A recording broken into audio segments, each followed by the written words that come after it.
Dave. How are you today? How are you? Very good. So where did you learn to speak Portuguese?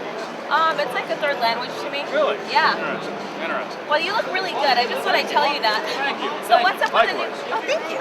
So what's up with the new project, F5?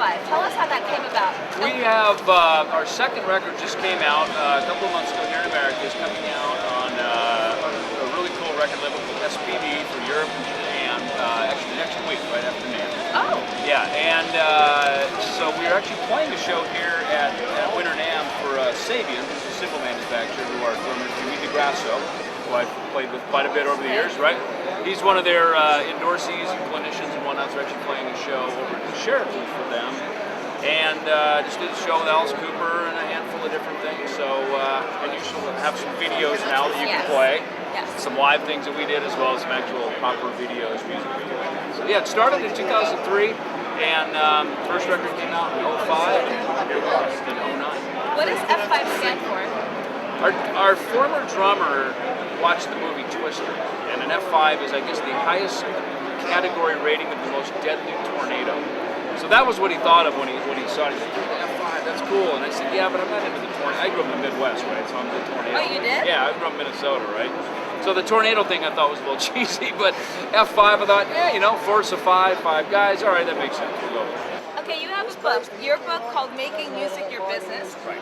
It was a guide for young musicians. It's a very good, quick, and informative, I guess like a really informative way of letting these kids know that there's a whole other side to the music business. You have things in there like about attorneys, publishing as well, and recording, promotion, traveling, all that stuff. Yeah, the whole nine, all kit and caboodle. Right. Do you still think that there are a lot of young musicians nowadays that have the wrong concept about what this music really, that's what this business is like? I mean, you have downloading, you have everything. It's just like a whole other world now. You know, when I was coming up in the music business, I kind of got in at the very end of kind of the big glory days, so to speak, right? Where there were major labels and big tours and videos on big TV stations as a way to break a band. But now, you know, with the internet, with YouTube, with MySpace, with all these different things, I think a lot of kids now have kind of figured a lot of this stuff out, because the model of how I did it and those rules, they still apply if you're playing the game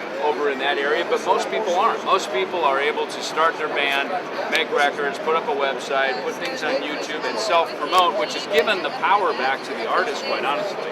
Problem is, there's not as much money, right? It's harder to make a living. And, right? People have been asking me to write volume 2 of the book, which I probably should do one of these days, right? So, and who knows if volume 2 would even be in print? Maybe it would even be like a webzine or an online download kind of thing, right? Just to even show how much even books and actual magazine publishing has changed as well.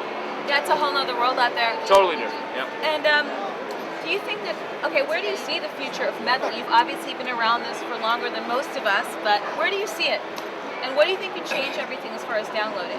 You know, as far as metal goes, there's, you know, a resurgence of thrash metal, which is cool because everything goes in cycles. And, you know, it kind of died off in the mid-90s because of different music scenes. You know, the Seattle scene, of course, became popular.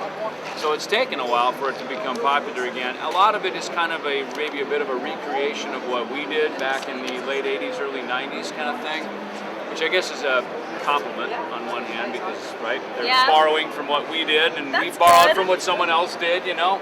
And on it goes. But you know, as far as you know, more and more everything's going. I mean, I haven't bought a CD in years. What do you download or something? I pay for it. I mean, it's legal, but I buy everything online. I'll sit down and open up iTunes or Rhapsody or something and pay $1 and buy it. I'd rather do that because usually I need 1 or 2 songs. Sometimes I don't want to buy the whole album.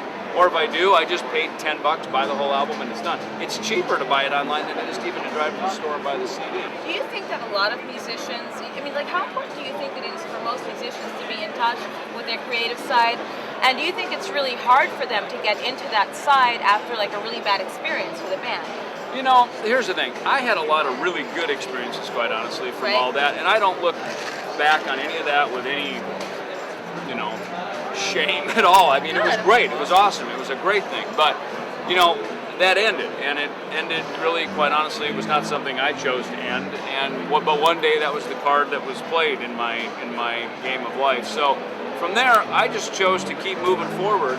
And what that did is it put me in touch with a whole bunch of new musicians, new artists, playing in different tunings, different types of music and stuff. So it was a very eye-opening experience, because when you're in a band, one thing that happens when you're in a band for a long time is you kind of get locked into, you can really only do one thing, because that's what your fans want you to do. They want you to hear you do that one thing all the time.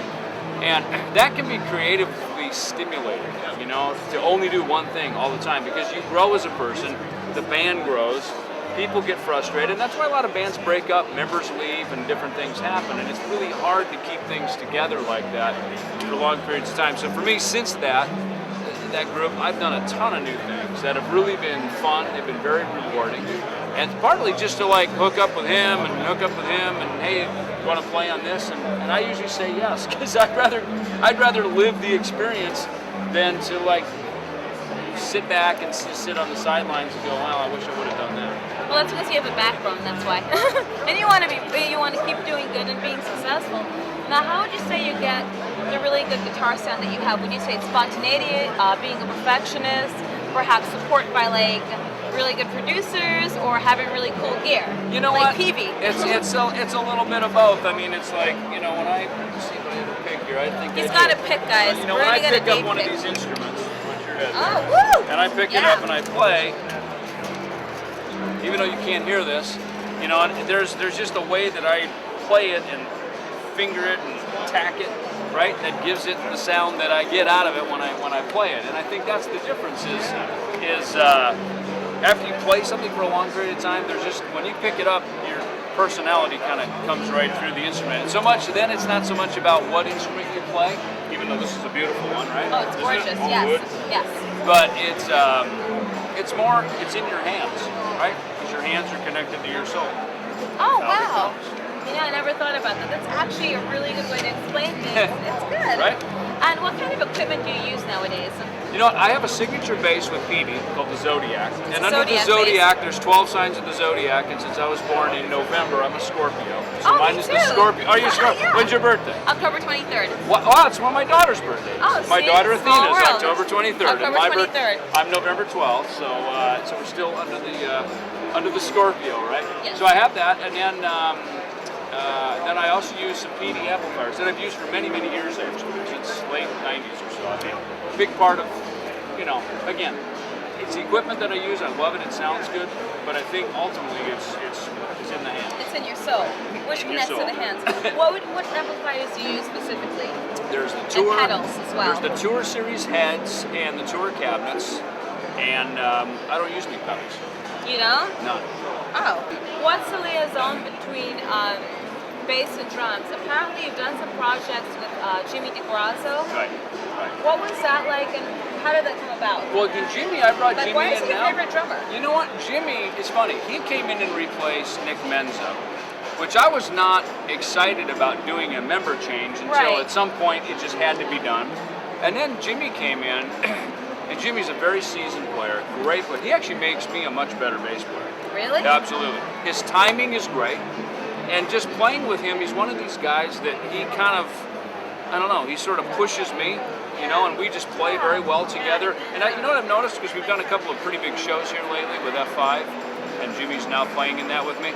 I don't even think, I'll be halfway through the show and go, I haven't thought about Jimmy the whole night, because that's how good he is. I just know that he's got his parts down, he knows what he's doing, and it just feels good when we play, and I don't even have to think of it. So, to me, that's probably the relationship between bass and drums, is that you work so well together that it's like brick and mortar. Is he your favorite drummer? I'd say so, yeah. He is his favorite drummer. Yeah. Batero, bem. Nice. If Thank kids you. want to hear more about your plans and your tour dates, where do we go? Go to davidellefson.com, or if you're on MySpace, do myspace.com/DavidEllefson1.